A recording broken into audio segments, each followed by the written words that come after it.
most badass hockey podcast in all the no land. This is a shot from the point.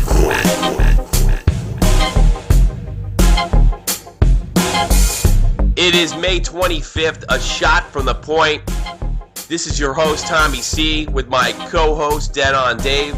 We are here to talk to you about Eastern Conference Stanley Cup playoff final.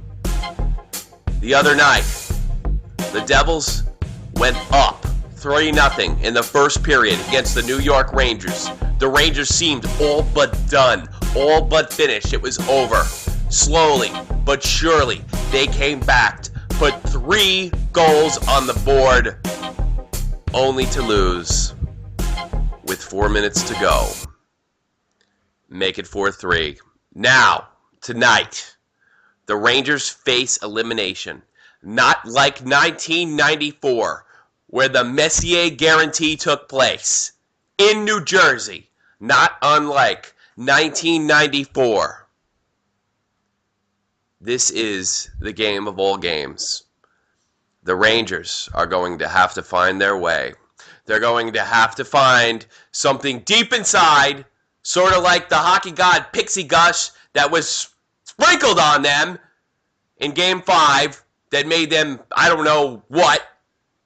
They came back and they started playing like they didn't play 7 games in Ottawa. Like they didn't play 7 games in the Capital Series.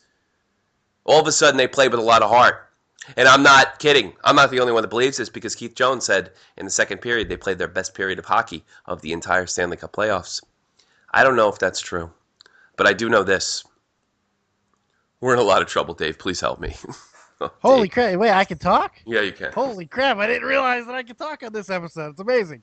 No, I'm just kidding, of course. It's your team. Go ahead and rant as long as you want. I'm hurting, Dave. I need help. Now that I'm able to speak, I will do so with this. I think you guys may be in trouble. Really? What makes you say that? Well, you know, not only is it an elimination game, not only is it in New Jersey, for the first time, I think you're getting outplayed.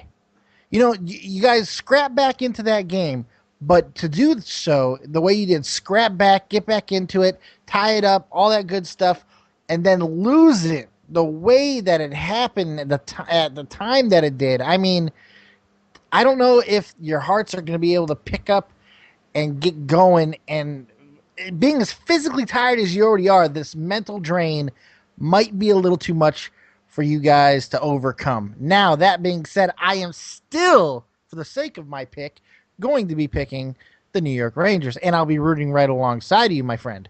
Thank you. But I may have to be consoling you by the end of the night, I fear. I think that Mark Messier will show up tonight.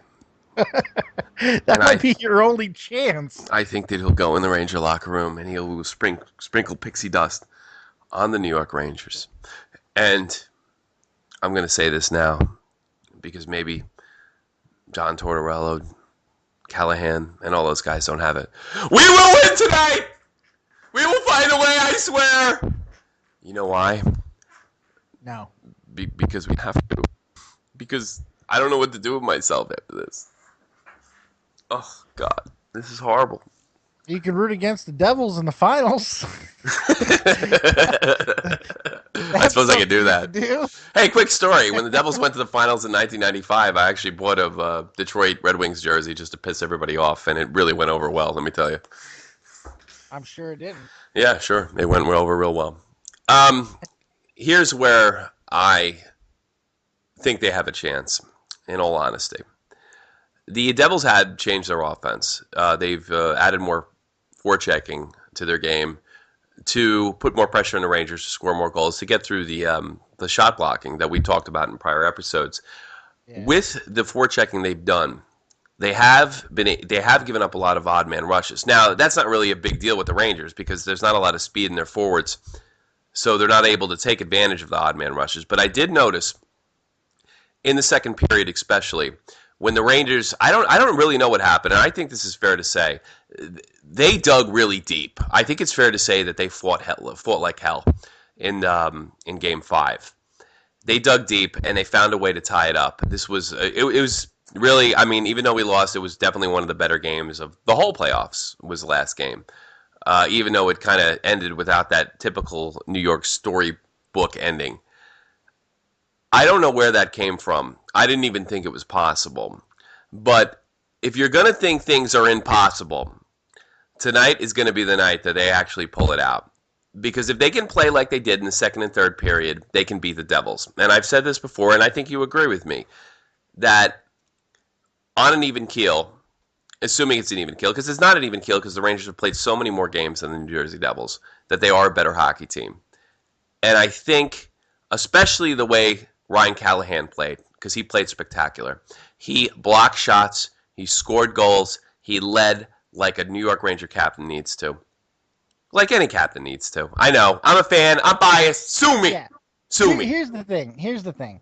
You have to ask yourself these questions when you're trying to look at something unbiasedly. And now, when the Devils went up 3-0, did the Rangers scrap back and get into the game because they scrapped hard and they fought and they outworked the Devils? Or did the Devils get lackadaisical in their 3-0 lead they built up in the first period? That's an important question. The Devils have been doing this where they play hard at sometimes and then they go away and then they come back. I mean, we've seen it in this series. They've done it quite often. It happened in game 1 and 3. So it's a very big possibility. But here's the thing. For the first time, I think they know that they can they've won 2 games in a row now. Confidence is high. They know they can outplay you in stretches, and it may be you might have given up way too much momentum. I don't know if the comeback is enough a failed comeback at that is enough to drive you with the optimism that you're having. It's a tough situation because, it's one of those, if you would have won the game, did you win it or did New Jersey cough it up? Did they a choke job? I don't know. It's very, and I hate saying this to you because I love you to death. It's a hard situation. I'm almost going as far to say the Rangers might be done. I don't think anything you're saying is unfair. I think everything saying is completely fair. But I think with the change that they've made with their offense, they're obviously doing a lot more forechoking, and they're working their offense from the point, trying to put it on net.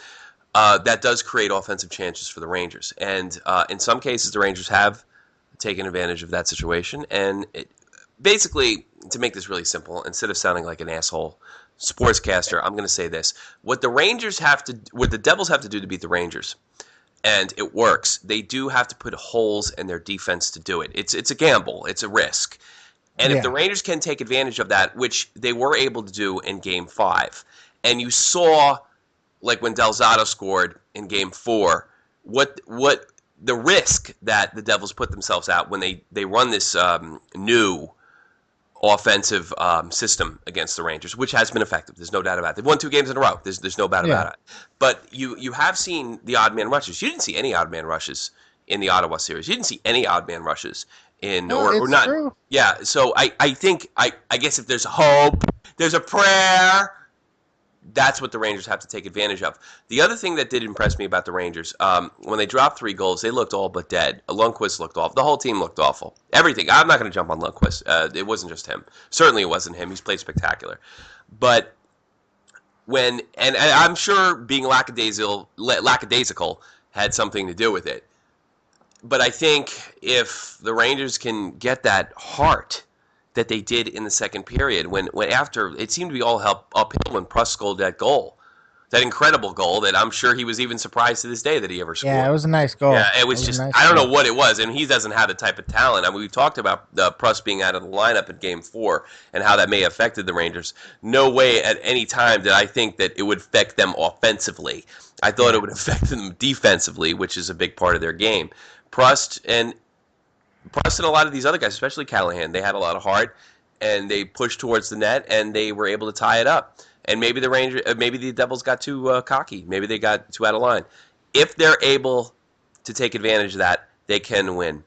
But it's going to take a special effort, not unlike 1994. Oh, yeah. From an individual. Oh, is Ryan Callahan up to that job? I think that's the bigger question here. is Ryan Callahan. He showed heart. He showed heart in Game 5 like I didn't think he was capable of. He has rolled back his role to be a defensive guy and a leader, and he's done a spectacular job at that. He showed it particularly. Here's what I think the Rangers have to do to win.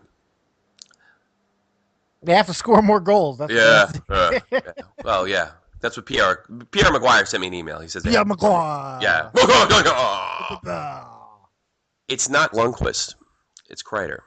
I think the whole series is riding on Kreider. You don't want to lean on a rookie. No, I don't. I'm talking about how to win. I'm not talking about the right way to win. Through Kreider, I don't know if that's the right. No, it's not the right thing. They should be able to do it themselves. They should have had the offense, the forwards to begin with, to never put themselves in this problem. Kreider is going to have a huge game. Not Lundqvist, Kreider. Kreider's going to have to score at least 2 goals to win. You see, I'm going to go the opposite way. I think Lundqvist is going to have a masterful game. There's no doubt that he has to have a good game. Well, here's why. That alone is not going to win the series. No, I agree. Or win this game. Forget the series. I don't know if they're going to win the series. You've got to put it in the net. I agree. Here's the problem. This doesn't this seem a little weird to you? Doesn't this worry you a little bit? This is Game 6 in New Jersey, hostile. Doesn't this seem like a vintage Martin Brodeur moment? Don't you think doesn't that worry you that we might just see Stonewall Brodeur out there tonight where he just is flawless? I mean, this is what he's done. He's made a career out of taking moments and making it his own. That's why so many people consider him the greatest. But, sure, but we beat him normally. It's scary. But the Rangers tend to beat him. And that's not science or anything. But this situation is special. And sure. Special players, special talents find ways to make their mark in special circumstances. And this might be it. It's just scary. I want the Rangers to win this game because I want to see it go 7. I want it back in the Garden. I want this to happen. I'm just not sure. But then again, I've been so wrong this entire series. Everything I've said has been wrong game to game. It's been horrible. Because you're probably going on common hockey knowledge. With a series of this weight, with this rivalry in this area, which is tough for somebody from the Midwest, and that's not an insult, by the way, to understand. I knew this series would be hockey wacky. Superiority in the East. You can go blow yourself. Well, yeah, I guess. I mean, stop it. You got a cup 2 years ago. And you have a great team, and they're more than capable of winning a cup next year. So stop crying. Stop crying! Especially if what I heard is true, a rumor. I want to talk about that later, too. Talk about the rumor later. Oh, it's great. Oh, well. That the Rangers are going to get Keane? No, my Blackhawks might do. I'll talk about it later. All right, talk about it later. Look, everything is. I'm being a hopeful Charlie here. I know, and I'm not trying to dash you. Oh well, and I don't care if you did. I deserve it because I'm being a big phony. I don't know if I would bet on the Rangers right now, but their series has been so storybook thus far, and I'm basically going on experiences with teams from 18 years ago. I think they're going to find a way to win. I don't know if they're going to win Game 7, but I just, oh God, I mean, I got people coming over tonight. They can't lose.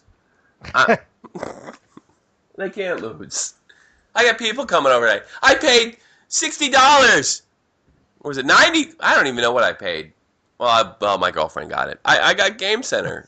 They can't lose. It's not possible. I mean, this is, Iron Man always wins at the end of his movies. Why can't the Rangers win at the end of this movie? Except when he died at the end of Avengers, only to be brought back by the Hulk. Spoiler alert. Oh. Good thing we had the Hulk to scream his way back. It'll be interesting to see what happens. I'm looking forward. I am going to watch this game. Yeah, I'm watching it live too because I'm off of work. I don't work, so I'm retired and hurt. Well, you're working right now, aren't you? Yeah, I'm laying down in the middle of a living room. Don't expect a check. Yeah, I know. You said the word work. That means you have to pay me, isn't it? Yeah, that's why I said don't expect a check right afterwards. Oh, okay. We're going with. I think legally you have to pay me now. No, there's no contract. Fuck that. There's no contract. I can barely pay my rent. Well, yeah, I'm with you there, buddy. Yeah, we're on the same page. Well, I'm glad we're on the same page. Something other than hockey.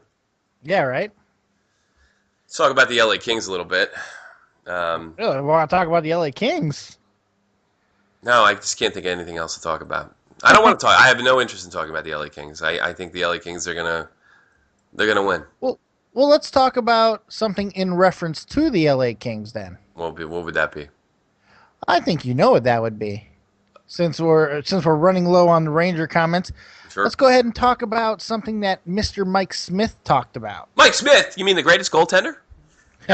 Yeah, the greatest goaltender who's no longer in the playoffs. Yes. Yeah. I don't know how much I know you and I talked about it. I don't know how many people out there know about this, but Mike Smith made some pretty strong comments that are just ludicrous after they were ousted. First, he's calling for the banishment of a player. The best player on the LA Kings. Yes, of Brown. He's for a hit that was not dirty. He's he's calling for a lifetime banishment. You think that might have something to do with just being eliminated? Do you think he just like being lost a little his mind? bitter? I think I can connect with that. He goes can even connect. farther. Go ahead. But he goes even farther. And he says that the loss is really not as much on them as it is. He puts it on the officiating for the entire series. They just got blitzed by this team, and he's talking about officiating. I have every bit of respect that I gained for Mike Smith throughout the playoffs. Ooh. Every good thing that I say about this guy, I automatically take back and wish nothing but bad karma on him. I hope he has the worst goals against average in the league next year because I hate whining, crybaby, sissy ass players because they don't win the game. This is bullshit. He got worked over by this Kings team who was better, faster, stronger in every sense of the word. They did not belong on the ice with the Kings, and then he has the audacity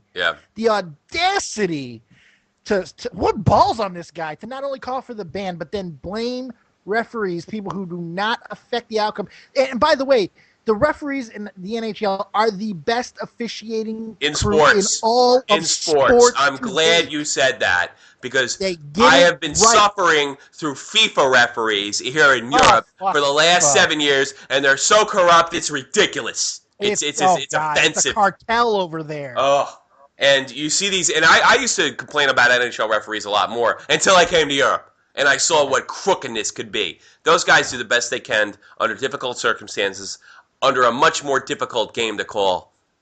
And to blame the referees in this situation is outrageous. Yes. How about you blame Rafi Torres? Yeah. How about you blame the fact that Shane Doan couldn't score goals when he needed to score goals until it was very, very much too late?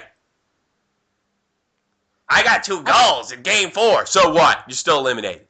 Yeah, it's ridiculous. And the fact that they took so many cheap shots at Brown during this series. There was at least 4 nasty shots that they took on Brown. And then to attack him afterwards like that verbally is just, it's cowardly. And there was no suspension. You know, and he didn't get Shannon banned. And you know why? If you look at the clip, real closely, you can see Brown's eyes are he's looking towards his shoulder, his head, his upper body, and he happens to clip his legs. Brown put himself in just as much danger. Yes. Yeah, and I think a penalty should have been called. I mean, I think you are responsible for your body to a certain extent. Sure. Yeah, a 2-minute minor, absolutely. Sure. And it wasn't like he did it deliberately, but not all minors are given because of deliberate behavior. It's sometimes it's given for negligent behavior. But a lifetime ban, though? So stupid, it's beyond. It's not even worth talking about. Mike Smith, you got eliminated. I'm sorry. You played spectacular. Stop embarrassing yourself. You're an embarrassment. This is the team that you root for, Kyle? This is the team that you and your nose root for? What's the matter with you, Kyle? Yeah. You're a U.S. Army sergeant. You're supposed to hold, I don't know. What are you supposed to Ideals. Ideals. Root for another team. Like New York Rangers. If you're not embarrassed, Kyle, frankly, I'm embarrassed for you, my friend. Poor Kyle. Kyle's from Florida, I think, too. I have no idea. Oklahoma. He's from Oklahoma? Yeah, he's from Oklahoma. Man, how Yeah, can you become a Coyotes? he wrote me. He wrote me and told me. He's like, by the way, Dick, I'm from Oklahoma. Okay, my bad. I'm I've from only known that Oklahoma. Well, he for does 5 have years. that southern drawl. By the way, I'm from Oklahoma, and I'm a big Dolphins fan, and I love those Yotes down in Arizona, and He's I'm a big he's Bayern from Munich Oklahoma. fan down there in Germany. He's from Oklahoma, but his nose is from Tennessee. So Oh, fuck. I thought we weren't going to do that anymore. no. I thought you were gonna do that. I I'm said no doing it. such thing. I love Kyle. I do. I love Sergeant I Kyle. do too. I love the man. He's a good poker player, too. No, he's not. Stop saying that. You're perpetuating a lie. It's a lie. It took me for like $70 back in 2008. He's good as far as I'm concerned. Oh my goodness. No, I like Kyle. I like him a lot. He's a good guy. He's also an avid World of Warcraft player. Yes, he got me into it. And then, Yeah, he did. I'm really aggravated about him of that because now I have like a level 85 character. And I should have never had an airlift. I can't afford it. I can't play no more. Oh, really? Well, level 80. Here's the thing about having a level 85 World of Warcraft character. It's guaranteed that you won't get laid. But old Sergeant Kyle Gabrick, he sent me a website to get my rogue up at tip-top condition. And it fucking worked, unfortunately. And I flushed my whole life down the toilet.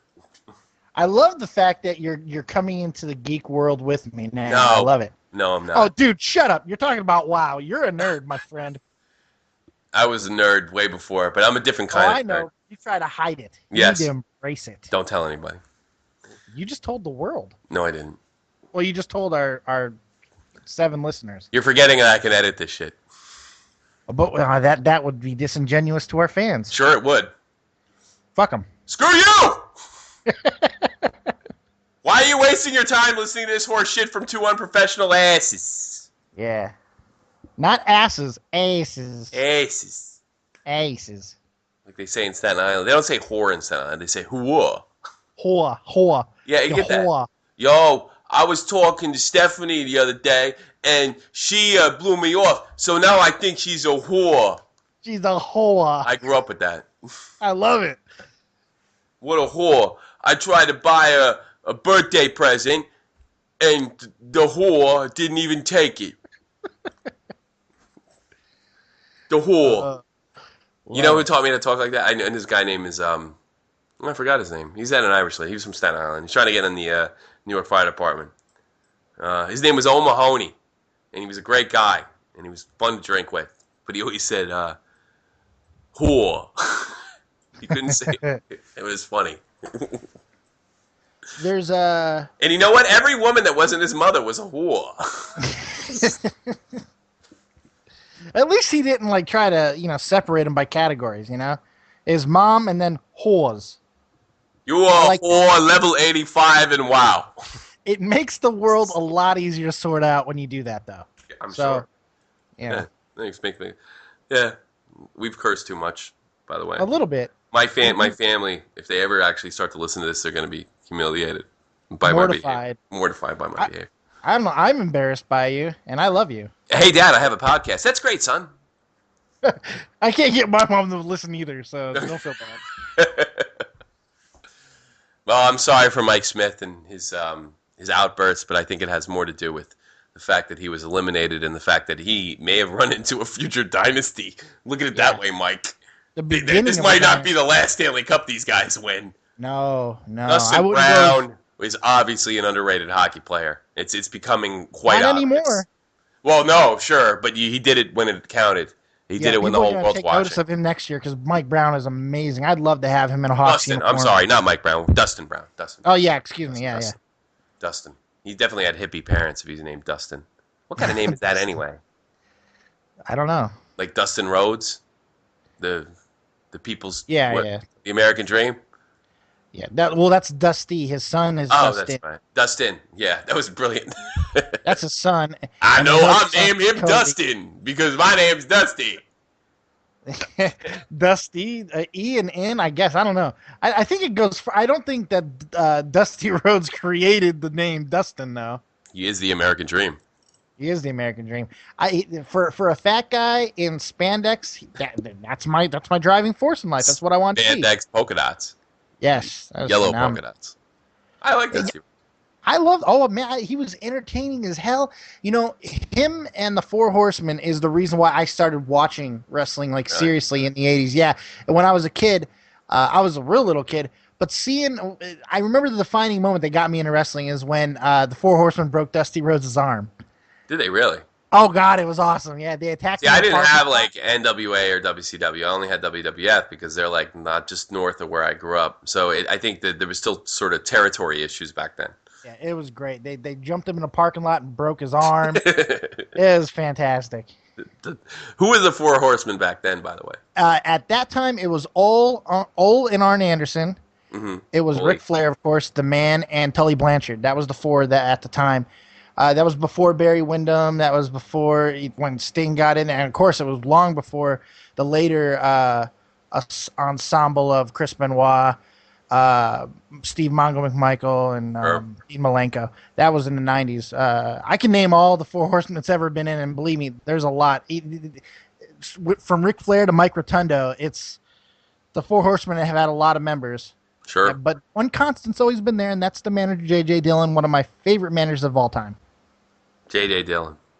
If you want to read what an asshole Ole Anderson, I tell you to look no further than Mankind's book that he put out back in around 2000, 2002. He's wrote 3 fantastic books, by the way. I read the first one, and my dad, my parents got it for me when I was a younger man, and it was a fantastic read. And if you really want to understand how ridiculous wrestling really is from the business side, yeah, read the parts about Ole Anderson and Mick Foley. That would be the best move you could make.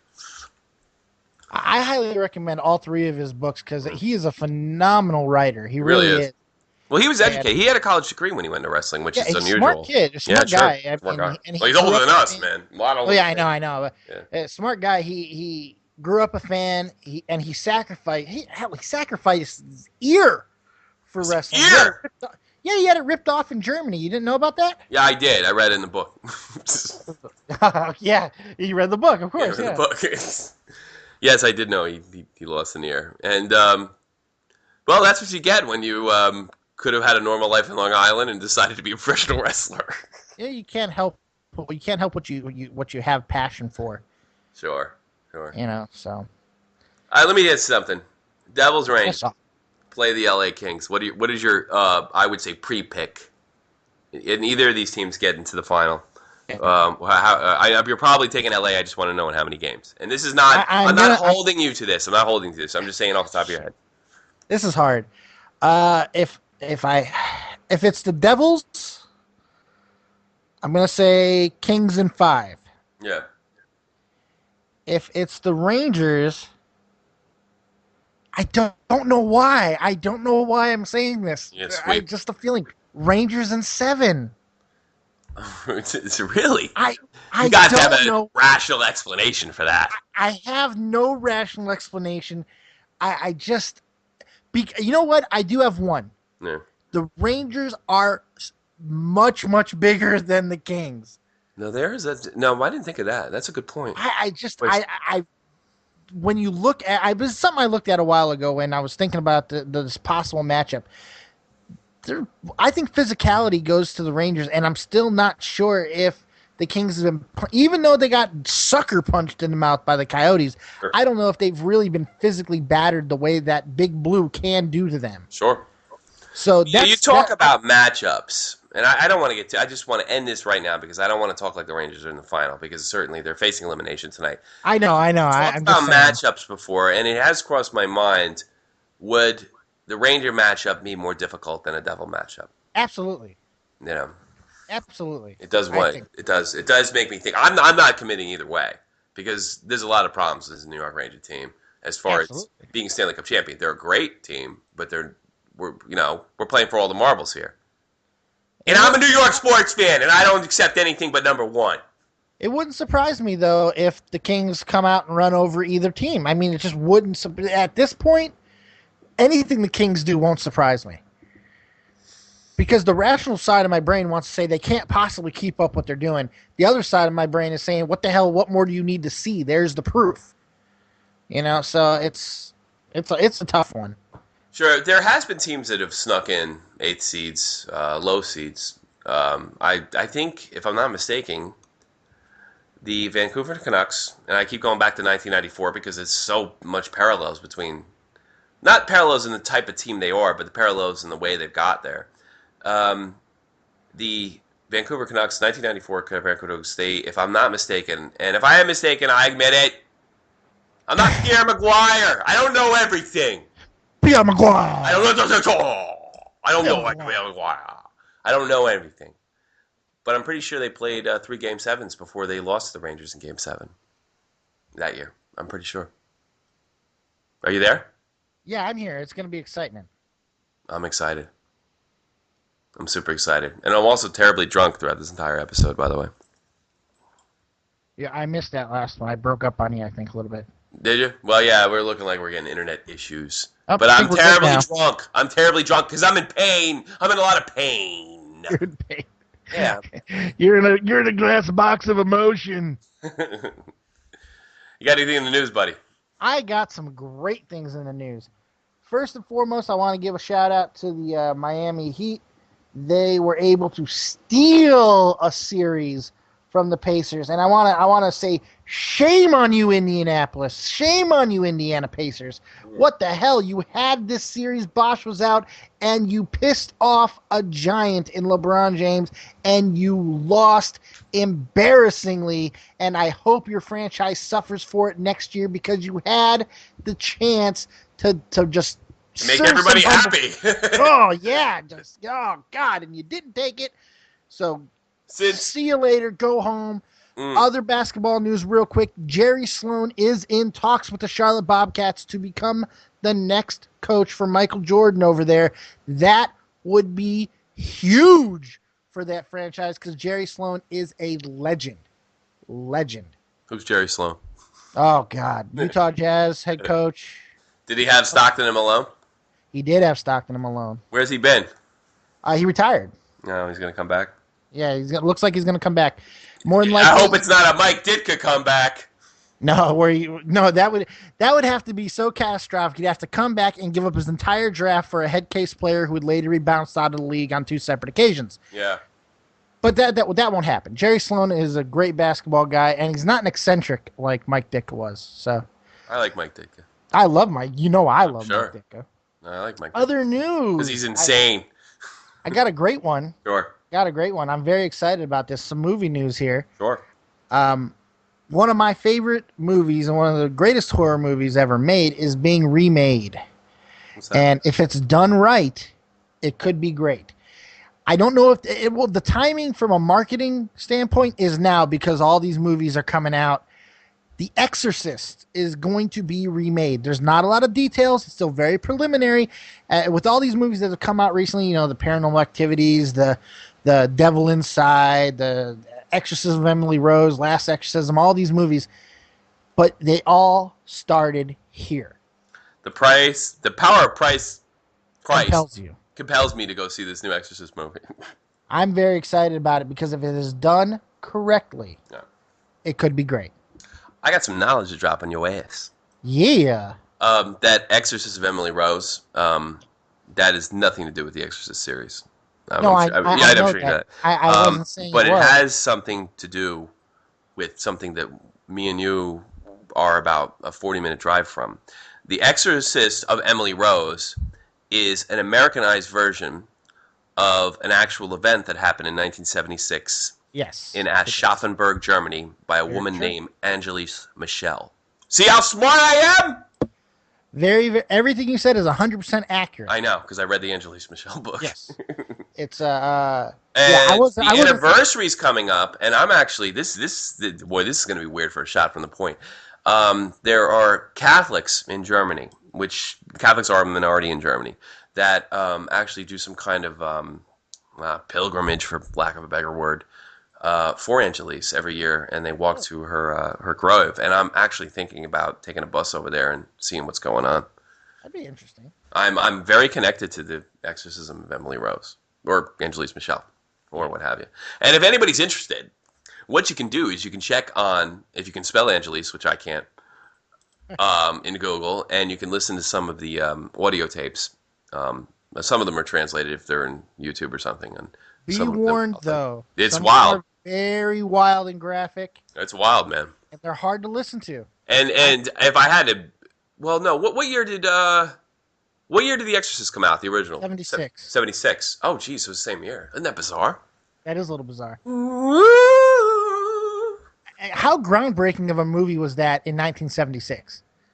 Well, the power of Christ compelled me to watch it. I mean, for every I was born in 1976, for Christ's sakes. I'm just saying. I mean, when you watch it now and you think of the other movies that came out during that decade, during that time period, what was being allowed in movies and what was being banned, everything that happened in that movie, it was. I mean, it's one of those movies that stands the test of time. Yeah, well, a crucifix in a young girl's vagina is always groundbreaking. It'll always that one will stick with you. There's no question. Yeah, it's disturbed, makes me nightmares. What it does. Jesus, what were they thinking? Oh, they were thinking of Jesus.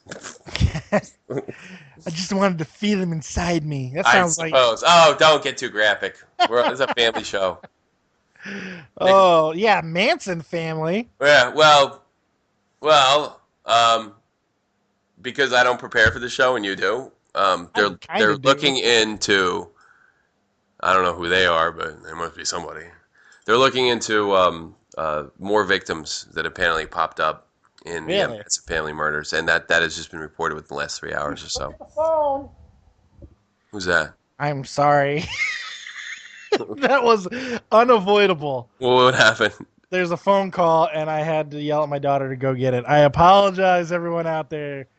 What kind of father are you? Yelling at your daughter. Oh, here we go. Let me listen up. Hey, Tommy, I'm gonna need a minute here. Oh, go. Can you do this and be on the show at the same time?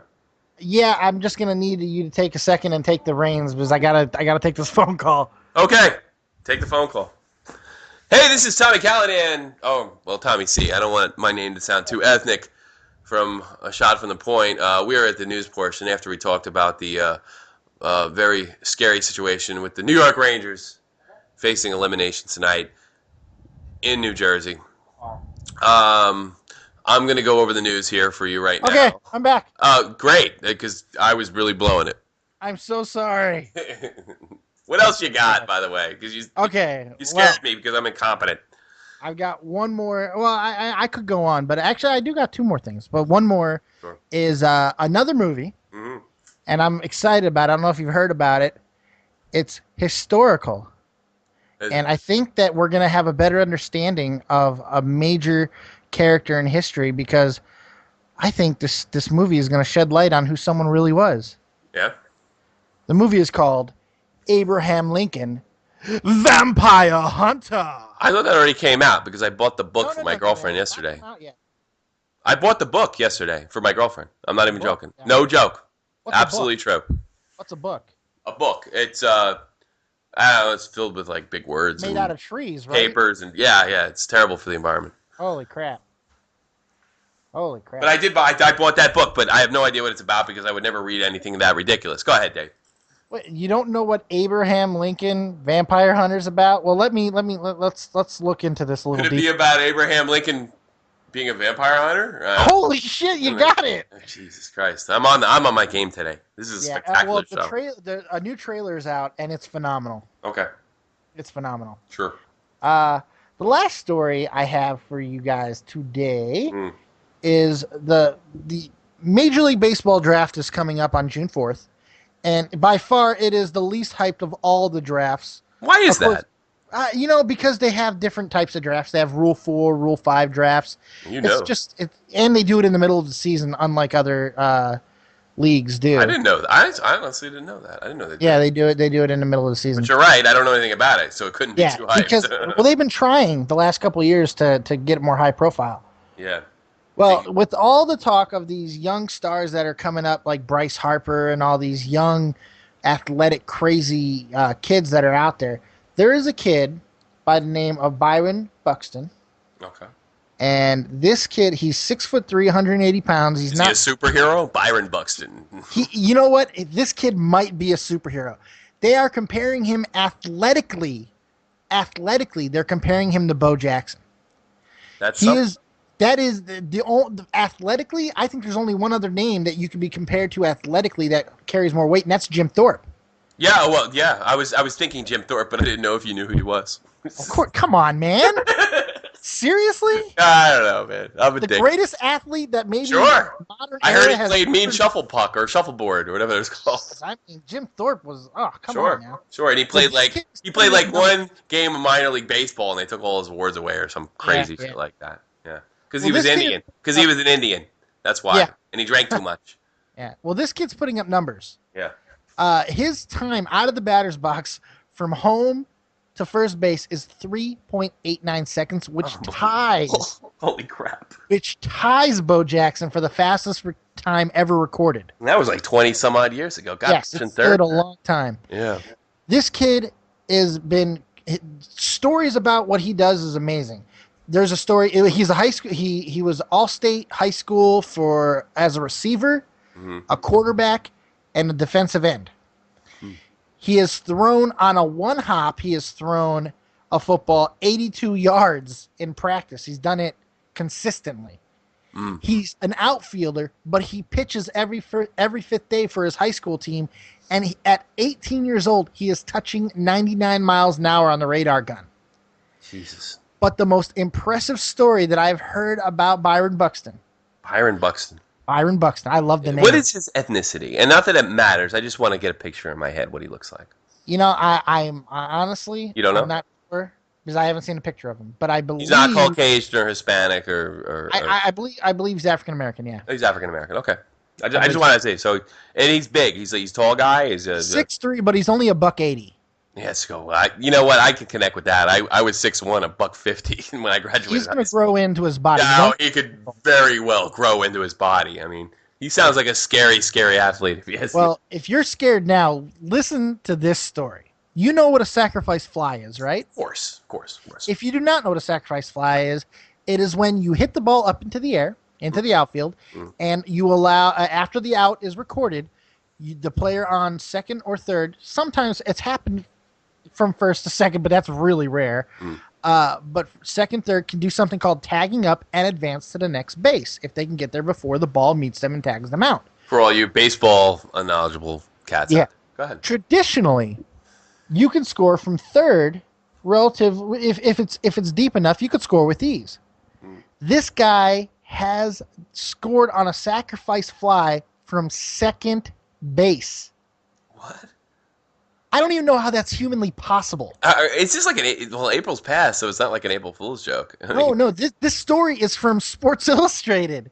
That's how I read they've about played it. jokes before.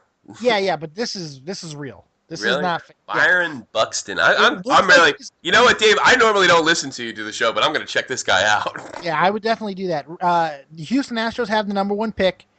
It looks like, and he might not even go because there's a polished kid from the Pac-10. His name's Apple.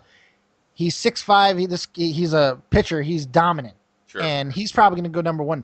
Buxton can fall. This kid is for real. He's young. He's going to the Yankees.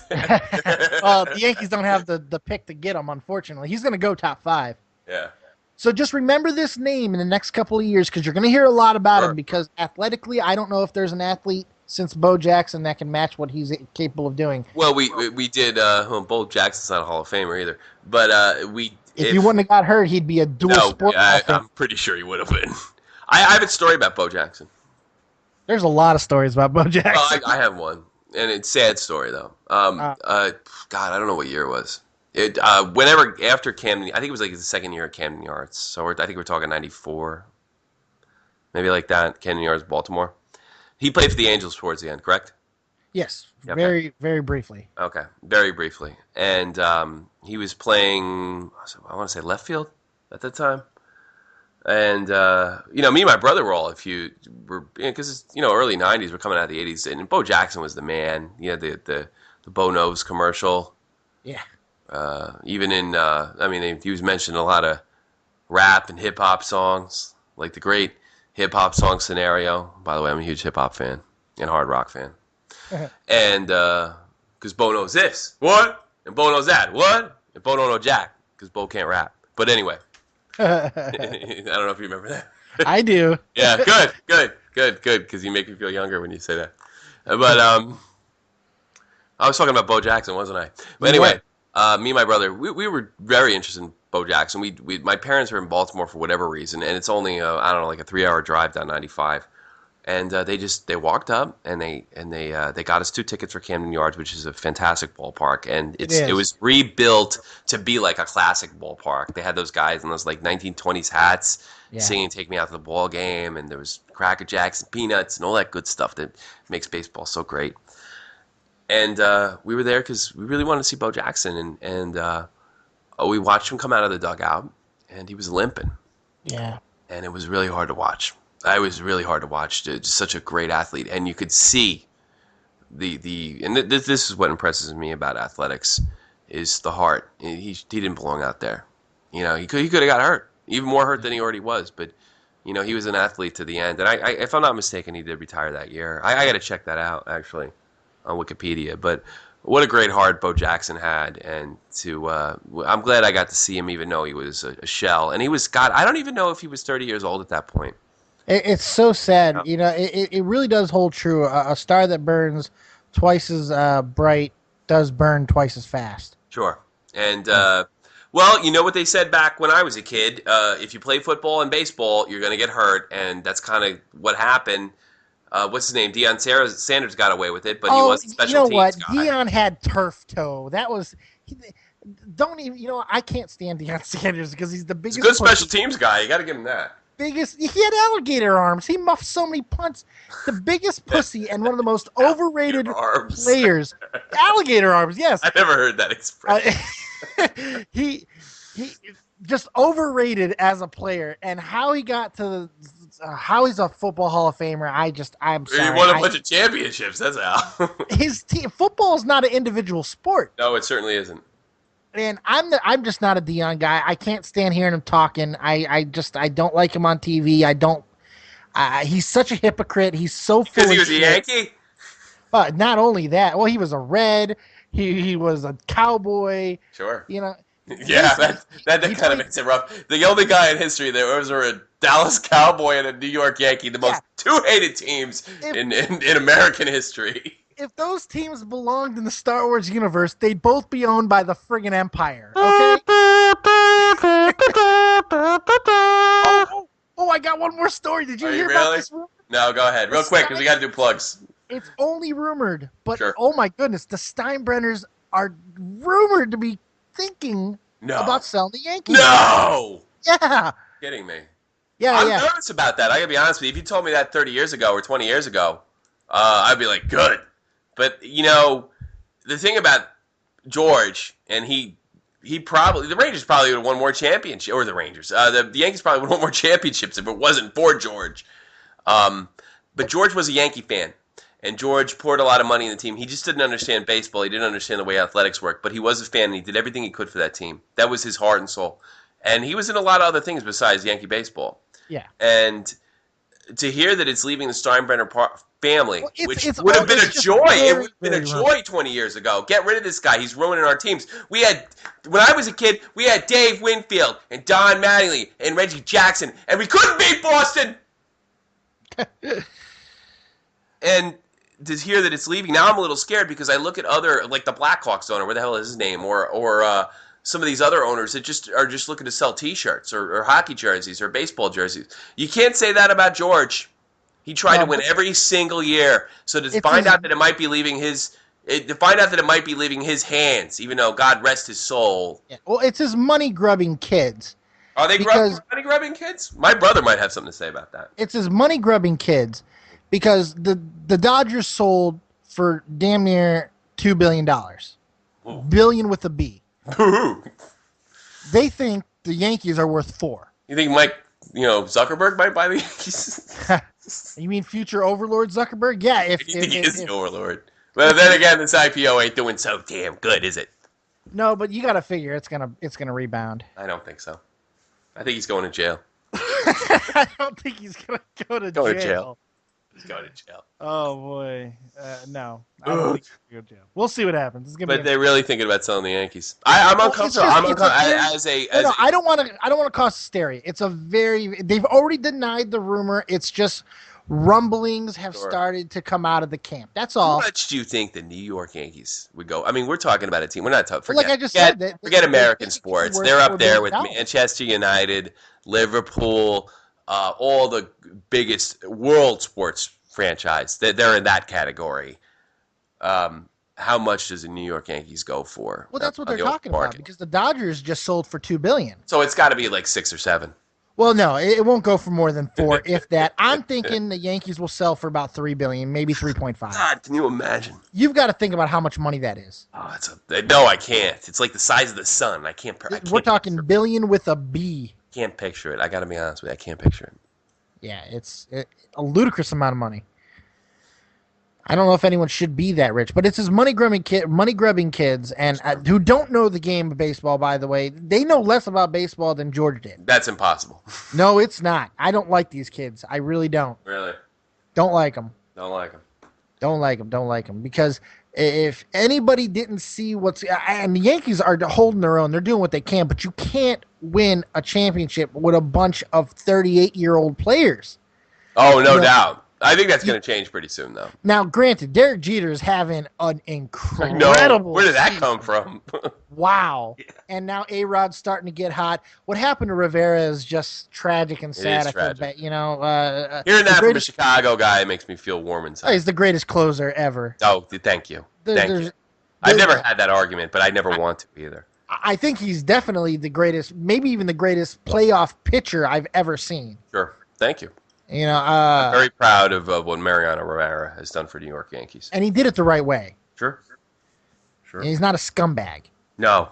You never heard anything bad about him. In fact, the only time he kind of fell apart on that mound is when his nephew passed away, which is very unfortunate. And those Boston Red Sox were able to overcome the New York Yankees. And I got a story about that, and we have to do plugs after this. Okay. I was in basic training when the Yankees were playing Boston and when they went up 3-0. Okay. And last time I talked to my father told me, we're in good shape, we're up 3-0. Oh, God, that's great. Click. You know how basic training calls go. Yeah. And, a few days went by and I'm looking at them thinking, well, the series must be over by now, right? So I got and it took a lot of balls. And anybody that's been in the Army knows what I'm talking about. I asked the drill sergeant what happened in the series because they don't nothing. Boy. Yeah, it took a lot of big nuts. That's what a big fan I am. Took a lot of big nuts, and he looked at me dead in the eye and he said, "Yeah, Yankees won in the World Series," and he walked away. Son of a bitch, right? Filthy bastard! No, what a son of a bitch. So, week 9 comes. I call my dad. Did the Yankees win a World Series? And they're like, "No, Tommy, they didn't get by Boston." And I'm like, "But." The drill sergeant, hate my gut, says that they did. And my father started to laugh, I think. No, he probably didn't. He's probably just trying to explain things to me. But it is pretty funny. Man. What a horrible thing to do, right? That's rotten. That's Hitler-esque. Yeah. I think his name was Steinenberg. No, I'm not just kidding. His name was Gutierrez, actually. And he was a great drill sergeant. But, boy, that was mean. Drill Sergeant Gutierrez. I'm sorry, Drill Sergeant. I had to tell that story, Drill Sergeant. Drill Sergeant Hugo Chavez. Yeah, well, no, he really believed in me, that guy. But that's another story for another time. JohnFreemanMusic.com, JohnFreemanMusic.com, JohnFreemanMusic.com. John Freeman. Do you know what John Freeman is, by the way? I do. I have something for you. Did you have this inkling, hankering for yogurt? I have an hankering for yogurt. Ogre? What's ogre? I've been drinking. John Freeman is a musician, and he's an artist. And he needs money terribly for all his hard work. And he gave us a lot of music for this show because, well, and you can hear it right now, because he owes me $5,000 and he better come up with something. That's what the hell? You better owe me money. You owe me money. You better come up with music. He gave us music, and I'm really appreciative of that. And if you're looking for you're in the market for somebody who can do just about anything on request, and I'm not actually joking for a second. I requested a certain type of sound for what we're doing, and he delivered, and you can hear it here. You can hear it right now, and you can hear it before the show, and it's only going to get better, and it's going to kind of transfer to the video blog real soon. So John Freeman does an excellent job. And if you like yogurt, I suggest you listen to Yogurt Commercial. And did you listen to Yogurt Commercial yet, Dave? Of course I did. And what do you think? It made me hungry for yogurt. Yeah.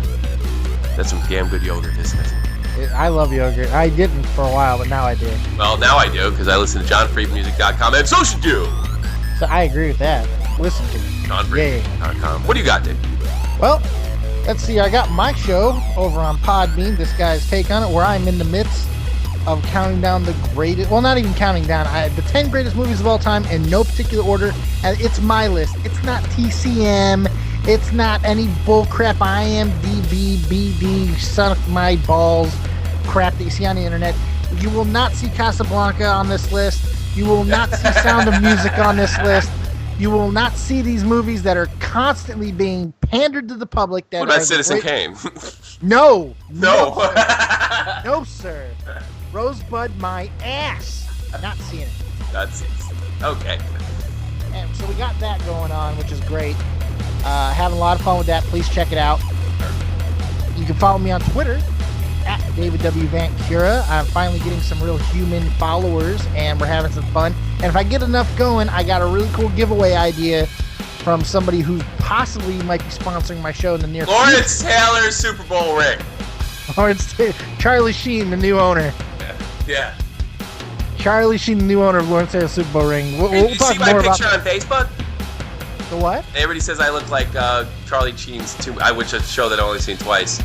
The 2 Men and a Half character. My new outfit. Kind of. You look like Charlie Sheen with Down syndrome. Thanks. You're welcome. Thanks. Well, at least I'm smarter. Yeah. No question about that. Winning. And then finally, of course, my book, The Chronicles of L.J. Stevans, which is available on Amazon.com. And that's all I got. Back to you, Tommy. Yeah.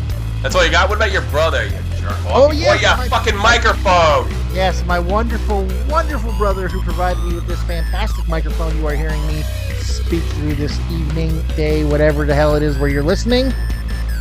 My brother, Brandon Robbins, he's a reviewer over on the site Chaos Hour. He does some great work over there. And check him out, please. Sure. Take a bite. Listen, a lot of people have complained to me. I wouldn't say a lot of people, but some people that we are doing a little advertising.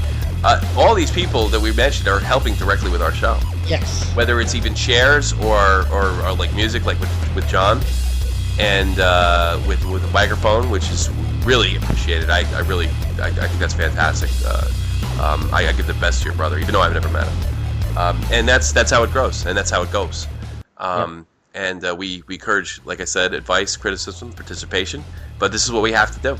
This is what we have to do. Otherwise, it doesn't grow. It stays stagnant. It's called the brand, people. If you don't like the advertising, then turn it off the last 2 minutes. I don't give a crap. And we're trying to build something for the future here. And I think, and not just for us either. No. And I like, this is a big project. I'm actually working on getting a rapper to work with us a little bit. Interesting. I think that's freaking great. I think that's great. I don't know if I'll go as far as great, but I will give you interesting. You don't like hip-hop. What's the matter with you? Well, it's really not that. I just don't know how a rapper will help us with our daily lives. We could start rapping about hockey. I don't know. I guess. I don't know. That's all for today. Big shout out to Dave's brother, Mr. Robbins, and all the people that help support this show. Go New York Rangers! Go Rangers! Get it done. Go Rangers! And make this story classic, because let me tell you something. The Devils can swallow losing to Mark Messier. They can't swallow it from Ryan Callahan. That's why you have to win, because they'll be mad. No, man. This has been Dead on Dave and Tommy C here from A Shot from the Point. You have a spectacular day, and enjoy these NHL games. We will be with you until the end of the Stanley Cup playoffs. Thank you very much. Have a good night. Peace.